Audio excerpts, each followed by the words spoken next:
وہ بلاسفیمی کا ایشو ہے، سیریسلی اس پہ تھاٹ دینے کی ضرورت ہے اور اس کا حل نکالنے کی ضرورت ہے. کبھی چرچز پہ، کبھی مساجد میں اٹیک کرتے ہیں، یہ ملک کے دشمن ہیں. اگر کوئی غازی علم الدین کا متوالا کھڑا ہو گیا تو پھر بات صرف اس گستاخ تک نہیں رہے گی، بات اس تک بھی پہنچے گی جو اس کے ساتھ کھڑا ہوگا. حضور کا گستاخ واجب القتل ہی ہے اور اس کا سر ہی اڑایا جائے گا، اور اگر وہ معافی مانگے بھی اس کی معافی قابل قبول نہیں ہوگی. اگر وہ گستاخی کر رہے ہیں تو اللہ کے پاس بہت زیادہ پاور ہے ان کو سزا دینے کے لیے. کیا کر لیں گے آپ؟ اپنے کو مار لیں، اس کو مار لیں، اس سے زیادہ کچھ نہیں کر سکتے. بس دیٹس اٹ. اور خصوصاً ہمارے ملک پاکستان میں جہاں پر ہمارے آئین کے اندر 295C گستاخ رسول کی سزا کے حوالے سے موجود ہے، وہاں تو قطعاً کسی کے لیے کوئی گنجائش نہیں ہے کہ وہ قانون کو ہاتھ میں لے. جب سے یہ قانون بنا اس وقت سے لے کر آج تک جو 4000 کیس ہوئے ہیں، ان میں جن لوگوں نے جھوٹے کیس درج کروائے ہیں، دراصل توہین رسالت کے مرتکب تو وہ ہوئے ہیں. مجھے افسوس ہوتا ہے کہ یہ لوگ ایسے دھمکیاں دے رہے ہیں لوگوں کو، اور فلانا واجب القتل ہے اور اس کو قتل کرو، اس کو قتل کرو. سلمان تاثیر کو اسلام آباد میں ان کے اپنے ہی محافظ ملک ممتاز قادری نے فائرنگ کر کے مار ڈالا. شہباز بھٹی کو 2 مارچ 2011 کو اسلام آباد میں قتل کر دیا گیا. مشال خان کو پچھلے سال 23 اپریل کو بربریت کا نشانہ بنایا گیا تھا جب یونیورسٹی میں ہی ایک مستقل ہجوم نے ان پر توہین رسالت کا جھوٹا الزام لگایا اور بے دردی سے بے پناہ تشدد کر کے قتل کر دیا. راشد رحمان کو گزشتہ رات نامعلوم افراد نے اس وقت فائرنگ کر کے قتل کر دیا تھا جب وہ چوک کچہری پر واقع اپنے پرائیویٹ چیمبر میں موجود تھے.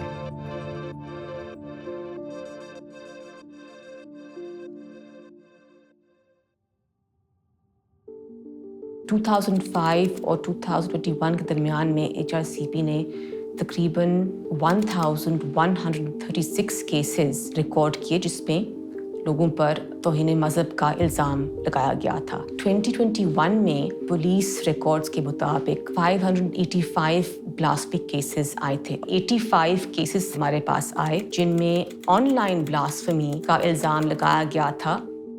ابھی ہمارے ریکارڈز کے مطابق تقریباً 70 to 80 لوگ ہوں گے جو بلاسفیمی کے الزام کی وجہ سے ابھی جیل میں ہیں. زیادہ مشکل کام تو بلاسفیمی کیسز میں ڈیفینڈ کرنا ہوتا ہے ایکیوزڈ کو نا. قانون آپ کے خلاف، ججز آپ کے خلاف، معاشرہ آپ کے خلاف. انہوں نے یہ امپاسبل بنا دینا ہے کہ کوئی بندہ لیگل ڈیفینس دے سکے ایکیوزڈ کو، کیونکہ وہ ان کا مشن کیا ہے کہ ہر ملزم مجرم بن جائے. اور اس کے نتائج ہمیں نظر آئے ہیں کہ کیسز لینے کے لیے کوئی تیار نہیں ہوتا. ایک وکیل کا کیا کام ہوتا ہے؟ ایک وکیل کو ہر ایک کو کی دفاع کرنی ہوتی ہے. یہ آپ کا انسانی حق ہے. یہ کہاں کا انصاف ہے کہ جس کو مرضی آپ معافی دلا دیں، اس نے ایک دن جیل نہیں دیکھا، جس کو مرضی آپ نے اندر ڈال دیا اور سالوں سال ان کی پیشیاں اور آپ قتل کر دیتے ہیں ان کے وکیل کو. تو یہ کہاں کا انصاف ہے؟ جنید حفیظ یہاں بہاؤالدین زکریا یونیورسٹی کے انگلش ڈپارٹمنٹ میں پڑھاتے تھے. وہ اپنی روشن خیالی کی وجہ سے بیشتر اسٹوڈنٹس میں مشہور تھے. یونیورسٹی کے ونگ اسلامی جمعیت طالبہ کے اسٹوڈنٹ نے جنید پر الزام لگایا کہ اس نے فیس بک پر توہین آمیز مواد پوسٹ کیا ہے. جنید حفیظ کے خلاف جو کیمپین تھی وہ 2012 میں میرا خیال ہے شروع ہوئی. جنید حفیظ کا کیس ایک لحاظ سے ٹرننگ پوائنٹ تھا. کیس کوئی لینا نہیں چاہ رہا تھا. اس وقت شاید اتنا اندازہ نہیں تھا کہ کیا ہونے والا ہے. لوگوں کو یہ بتایا جا رہا تھا کہ یہ حضور پاک صلی اللہ علیہ وسلم کی شان میں گستاخی کر رہا ہے. اس طریقے سے لوگوں کو انسٹیگیٹ کیا گیا. اس کیس میں ڈس انفارمیشن کی جو کیمپین تھی وہ باقاعدہ ایک اسٹریٹجی کے طور پر اس کو اپنایا گیا اور وہ آہستہ آہستہ اس کو بلڈ اپ کیا گیا. اخباروں میں خبریں چھپوائی گئیں، جمعے کے خطبوں میں اس کیس کا ذکر ہوا اور وہ پولیٹیکل ڈسکورس کا بھی حصہ تھا.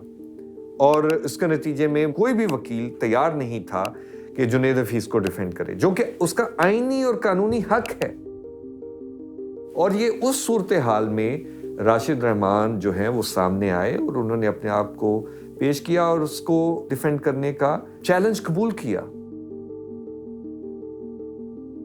اس کو ڈیفینڈ کرنا تو اس طرح سے ہے جیسے اپنے آپ کو موت کے منہ میں لے جانا، کیونکہ یہاں لوگ یہ دیکھتے نہیں ہیں کہ آپ ملزم کے اوپر الزام سچا ہے یا جھوٹا ہے.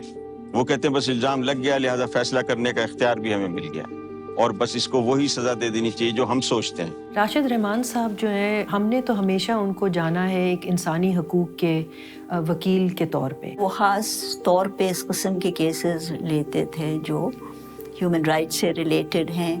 لیٹ اکتوبر کی بات ہوگی، انہوں نے مجھے بتایا کہ اس کیس کے ارد گرد تو بہت زیادہ کیمپین چل رہی ہے، ہیٹ سپیچ چل رہی ہے، ان کے خلاف کیمپین کی گئی کہ یہ ایک ملعون توہین رسالت کے مرتکب مجرم کو ڈیفینڈ کرنے کے لیے پیش ہو رہا ہے. تو یہ کیمپین کا مقصد یہ تھا کہ ڈس انفارم کیا جائے تاکہ لوگوں کے جذبات بھڑکیں اور وہ اس چھوٹے سے گروہ کی کیمپین میں شامل ہو جائیں. تو جرم بڑا ہے، سزا بھی کیا ہے؟ بڑی ہے. تو اس کے لیے بھی قانون یہ ہونا چاہیے کہ ثبوت بھی اور شک و شبہ سے بالکل بالا تر. بعض دفعہ آپ کو کوئی ذاتی دشمنی ہوتی ہے، توہین رسالت کا کیس بنا کے اس کو کیا کر دیا اندر. وہ مذہب کا غلط استعمال کرتے ہیں اور شو یہ کرتے ہیں ہم عاشق رسول ہیں.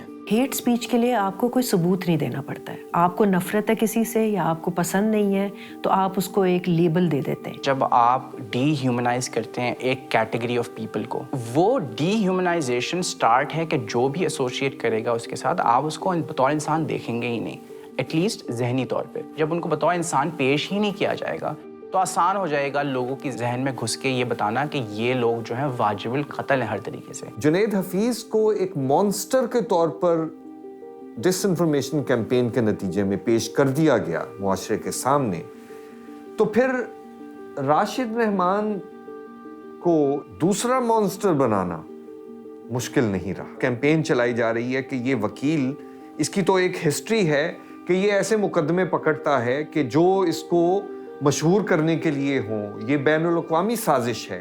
یہ ایک تو بہت آسان ہمیشہ الزام ہوتا ہے کہ جی دیکھیں ان کے پیچھے تو ایک بین الاقوامی لابی کام کر رہی ہے، اس سے لوگوں کا خطرہ اور خدشات ایک ماڈرن اسٹیٹ میں بڑھ جاتے ہیں. وہ یہی ہے کہ دیکھا ہمیں پتا تھا یہ تو بین الاقوامی سازش ہی ہے. اس کے بعد جو آپ کے معاشرے کے مہذب لوگ بھی ہیں جو سمجھتے ہیں کہ یہ سب پروپیگنڈا ہے، جھوٹا ہے، وہ بھی آپ کی سپورٹ کے لیے آگے نہیں بڑھ پاتے.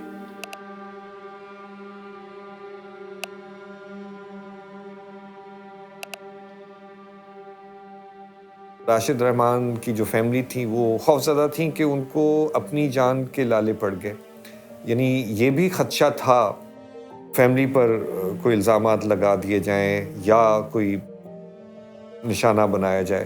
وہ تھریڈ ان کو آتی رہی ان کے موبائل پہ، میسج آتے رہے. میری چھوٹی بیٹی ہے نا، اس کو وہ موبائل سے کھیلتی تھی، ان کے اس دوران میں اس کو ہاتھ ہی لگا دیتے. جیسے کسی کال آتی تو کہتے نہیں مجھے دے دو، تم نے نہیں دیکھنا، یہ لوگ پڑھ لیں گے، یہ ان کو پتہ چل جائے گا کہ میرے ساتھ کیا ہو رہا ہے. لائر کمیونٹی نے بائیکاٹ کر دیا تھا کیونکہ وہ سب سمجھتے تھے کہ ہم جو ہے نا زیادہ اسلام کے ٹھیکیدار ہیں اور راشد رحمان تو کوئی گستاخ رسول ہے. نام لینا، میں بتا دوں، نام لینا گناہ تھا. جب میں نام نہیں لے سکتی تھی، میں بتا نہیں سکتی تھی کہ میں ان کی بہن ہوں. بہت مشکل وقت تھا وہ. راشد رحمان صاحب کو اوپن کورٹ میں لائرز نے تھریٹ کیا تھا that you will be no long on the next date of hearing. Whether it was not the duty of the judge to take strict action, whether it was not the duty of Multan police to take strict action against these persons. ایک lawyer کا کھڑے ہو کے court میں دوسرے lawyer کو threat کرنا یہ professionally بھی پروہیبٹڈ ہے اور کرائم تو ویسے ہی ہے. جن سے ان کو خطرہ تھا انہوں نے ان کو نامنیٹ کیا تھا، انہوں نے اپنی زندگی میں ان کو نام لکھے تھے. پولیس کو سب کچھ اندازہ بھی تھا، ان کو پتہ بھی تھا. اس کے باوجود انتہائی نااہلی ان کی، انہوں نے کسی قسم کا کوئی ان کو سیکورٹی نہیں دی اور نہ ہی ان کی کوئی بات سنی گئی. میں نے پرسنلی چیف منسٹر پنجاب اس وقت شہباز شریف تھے، ان کو لکھا تھا لیٹر، آئی جی پنجاب کو لکھا تھا، مگر کوئی ایکشن نہیں ہوا. ہم لوگوں نے یہ بھی کوشش کیا کہ راشد رحمان کچھ دن نہ جائیں ملتان، واپس رہ جائیں لاہور میں ان کی سیکیورٹی کے لیے، مگر وہ کہنے لگے نہیں، ہیئرنگ ہے تو میں ہیئرنگ تو نہیں مس کروں گا. ای میلز جو راشد رحمان صاحب نے ملتان پولیس کو کی تھیں وہ آن ریکارڈ ہیں اور یہ کہتے تھے ہمیں تو کسی نے آگاہ ہی نہیں کیا. پولیس خاموش رہی. کیوں رہی خاموش؟ کیونکہ وہ جو فینیٹک مائنڈڈ لوگ جو اکٹھے ہو کے راشد صاحب کے خلاف پریس کانفرنسز کر رہے تھے، ان لوگوں نے پولیس کے اوپر پریشر ہی اتنا بلڈ اپ کیا ہوا تھا کہ پولیس ایسے لوگوں کے خلاف کارروائی کرنا جو ہے وہ نقصان دہ سمجھتی تھی. اس میں میرا خیال ہے یہ مخالفین نے یہ طے کر لیا تھا کہ اب راشد رحمان چونکہ پیچھے نہیں ہٹ رہا تو اب کوئی گنجائش نہیں رہ گئی سوائے اس کے کہ اب اس کو ایلیمینیٹ کر دیا جائے. کچھ نوجوان ذہن ہوں گے جو اس ڈس انفارمیشن کیمپین سے متاثر ہوئے اور انہوں نے یہ سمجھ لیا کہ اس کا نہ ہونا ہی ہمارے لیے اسلام کے لیے مسلمانوں کے لیے بہتر ہے. راشد رحمان کو گزشتہ رات نامعلوم افراد نے اس وقت فائرنگ کر کے قتل کر دیا تھا جب وہ چوک کچہری پر واقع اپنے پرائیویٹ چیمبر میں موجود تھے. بعض ذرائع سے معلوم ہوا ہے کہ راشد رحمان کو دھمکیاں مل رہی تھیں. ملتان سینٹرل جیل میں قید جنید کا دفاع کرنے پر human rights commission of Pakistan کے وکیل راشد رحمان کو جیل کے اندر بنی عدالت میں پہلے دھمکی ملی اور پھر 2 ہفتے بعد انہیں قتل کر دیا گیا. تاہم انہیں سیکیورٹی مہیا نہیں کی گئی تھی. ڈی سی او ملتان زاہد سلیم گوندل کا کہنا ہے کہ انہیں کوئی درخواست نہیں ملی تھی. ایک بندہ جو وکالت کرتا ہے اس نے تو کسی کا بھی وکیل ہونا ہے, تو کسی کا وکیل ہونے کا مطلب یہ نہیں کہ آپ اس کے دشمن ہو. پولیس کے مطابق اب تک راشد رحمان کے قتل کا مقدمہ درج کرنے کے لیے درخواست موصول نہیں ہوئی. میں نہیں سمجھتا کہ کیس پہ کچھ فرق پڑے گا کہ اس کو سزا ہو یا وہ بری ہو, چونکہ یہ معاملہ ہے عدالت کا.